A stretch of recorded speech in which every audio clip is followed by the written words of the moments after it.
Shalom, selamat pagi Bapak Ibu, saudara-saudara yang dikasihi dalam Tuhan Yesus Kristus. Kembali kita dipertemukan lagi dalam renungan pagi ini, Jumat 17 April 2026. Patut kita bersyukur kepada Tuhan karena kebaikan dan kemurahan-Nya kita ada sebagaimana kita ada saat ini. Tiada hentinya kasih setia Tuhan kepada kita, selalu baru setiap pagi. Bapak, Ibu, dan saudara-saudara yang dikasihi dalam Tuhan Yesus Kristus, sebelum kita melaksanakan segala kegiatan pekerjaan kita hari ini, marilah kita sejenak datang ke hadirat Tuhan untuk bersekutu dengannya, mendengar kebenaran firman Tuhan, dan merenungkannya di dalam kehidupan kita setiap hari. Namun sebelum itu, marilah kita berdoa. Bapa yang di dalam sorga yang penuh kasih, terima kasih untuk pagi yang baru ini. Terima kasih karena Engkau masih memberi kami nafas kehidupan, kesehatan, dan kesempatan untuk datang di hadapan-Mu. Pada saat ini kami mau mempersiapkan hati kami untuk mendengar firman-Mu. Kami memohon, sucikan hati dan pikiran kami dari segala kekhawatiran, kesibukan, dan hal-hal yang mengganggu, supaya kami dapat berfokus kepada suara-Mu. Bukalah hati dan pengertian kami, agar setiap firman yang kami dengar menjadi benih yang baik, bertumbuh dan menghasilkan buah di dalam kehidupan kami. Berikan kami hikmat untuk memahami kehendak-Mu dan kekuatan untuk melakukannya. Berkatilah hamba yang akan menyampaikan firman-Mu. Pakailah hamba menjadi alat-Mu untuk menyatakan kebenaran, penghiburan, dan tuntunan bagi kami semua yang mendengarkan. Kami percaya firman Tuhan adalah pelita bagi kaki kami dan terang bagi jalan kami. Biarlah pagi ini menjadi saat yang penuh berkat dan hadirat-Mu nyata di tengah-tengah kami. Di dalam nama Tuhan Yesus Kristus kami berdoa dan mengucap syukur. Amin. Bapak, Ibu, dan saudara-saudara yang dikasihi Tuhan Yesus Kristus, ayat firman Tuhan yang menjadi penghantar renungan kita saat ini terdapat dalam kitab Galatia pasal 3 ayatnya yang ke-11, tertulis demikian. Dan bahwa tidak ada orang yang dibenarkan di hadapan Allah karena melakukan hukum Taurat adalah jelas, karena orang yang benar akan hidup oleh iman. Demikian firman Tuhan. Bapak, Ibu, dan saudara-saudara yang dikasihi dalam Tuhan Yesus Kristus, ada seorang petani sederhana setiap tahun menanam padi di ladangnya. Saat musim tanam tiba, ia menabur benih di tanah yang masih kering. Tetangganya menertawakan dia karena hujan belum turun. Mereka berkata, "Mengapa kamu menanam sekarang? Tanah ini belum siap." Namun petani itu tersenyum dan berkata, "Saya percaya hujan akan datang pada waktunya." Beberapa hari kemudian hujan deras turun dan benih itu mulai bertumbuh.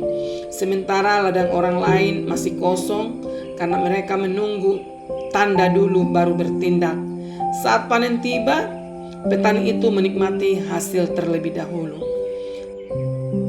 Petani itu hidup bukan berdasarkan apa yang ia lihat, tetapi berdasarkan keyakinan dan kepercayaan. Bapak, Ibu, dan saudara-saudara yang dikasihi dalam Tuhan Yesus Kristus, sebagai manusia, kita sering kali berpikir bahwa keselamatan atau penerimaan di hadapan Allah diperoleh karena banyak melakukan aturan, perbuatan baik, atau usaha sendiri. Tetapi ayat firman Tuhan ini menegaskan bahwa pembenaran tidak diperoleh dengan usaha manusia. Ini senada dengan Ester yang menjelaskan bahwa pembenaran manusia terjadi oleh karena iman, dan bahwa awal keselamatan manusia, dasar serta akar segala perbedaan adalah iman. Jadi jelas bahwa manusia tidak dibenarkan karena melakukan hukum Taurat, yaitu perbuatan baik, melainkan karena pembenaran hanya ada di dalam Yesus Kristus yang telah mati dan bangkit kembali untuk menebus manusia dari kutuk hukum Taurat. Artinya, kita tidak bisa menyelamatkan diri dengan kekuatan sendiri. Kita dibenarkan karena iman kepada Yesus Kristus yang telah menebus kita dari hutang dosa yang mematikan. Hidup oleh iman berarti percaya kepada Tuhan walaupun keadaan belum berubah. Tetap berharap walau doa belum dijawab. Tetap setia walau jalan terasa berat. Iman bukan sekedar kata-kata, tetapi kepercayaan penuh kepada Allah bahwa Dia bekerja dalam hidup kita. Bapak, Ibu, dan saudara-saudara yang dikasihi dalam Tuhan Yesus Kristus, apa pesan yang dapat kita ambil dari ayat renungan kita pagi ini? Bahwa mungkin hari ini kita merasa belum layak, banyak kekurangan atau gagal. Ingatlah, Tuhan tidak menerima kita karena kesempurnaan kita, melainkan karena kasih karunia-Nya melalui iman. Untuk itu, Bapak, Ibu, dan saudara-saudara yang dikasihi dalam Tuhan Yesus Kristus, marilah kita datang kepada Tuhan dengan percaya. Saat kita hidup oleh iman, kita akan melihat kuasa Tuhan dinyatakan. Amin. Mari kita berdoa.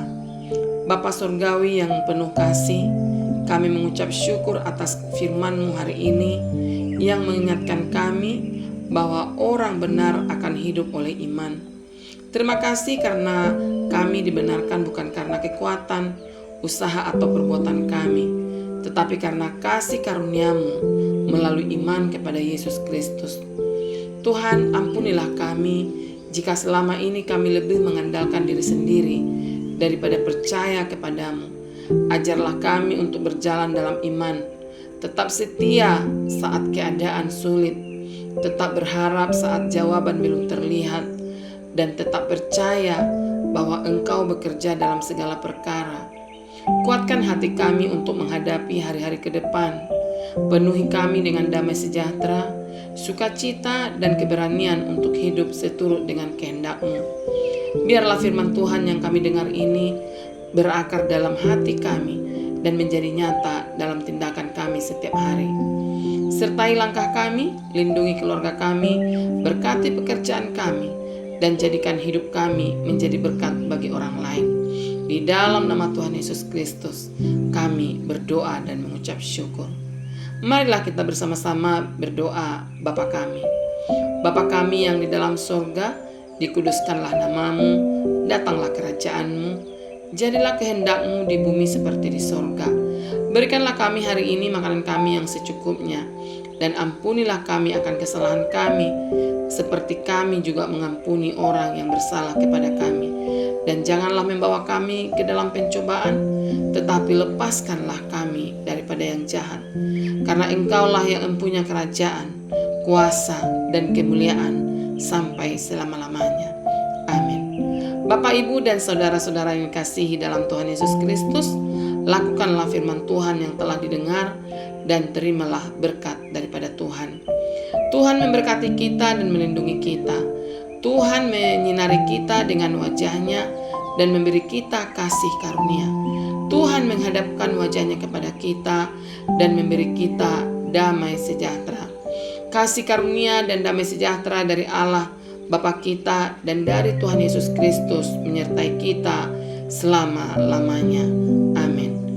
Puji Tuhan, Bapak, Ibu, dan saudara-saudara yang dikasihi dalam Tuhan Yesus Kristus, kami percaya firman Tuhan ini boleh menjadi berkat dan kekuatan bagi kita semua, dan Roh Kudus akan menolong kita untuk lebih memahami kebenaran firman Tuhan dan selalu setia di dalam panggilan Tuhan. Tuhan Yesus memberkati kita semua. Sampai jumpa di dalam renungan pagi yang berikutnya, dan selamat bekerja dan melayani di dalam Tuhan. Amin.